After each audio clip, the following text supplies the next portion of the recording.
Shut up and sit down. Se temos que encadrar a Bóveda agora, aínda agora sería unha personaxe moderna absolutamente, visionaria.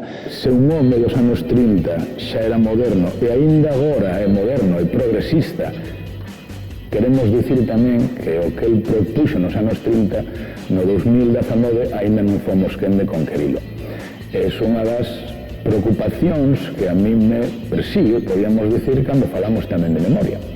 Porque entón entendemos, ou compre entender que unha deconstrucción dunha identidade, dunhas ideas progresistas que 90 e pico anos despois, 80 anos e pico anos despois, non fomos quen de conquerir.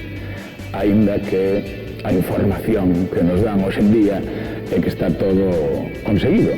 Entón, persoeiros como Bóveda, eu falo de Bóveda, por iso estou aquí hoxe como neto, mais hai moitos Bóvedas de Dios no noso país,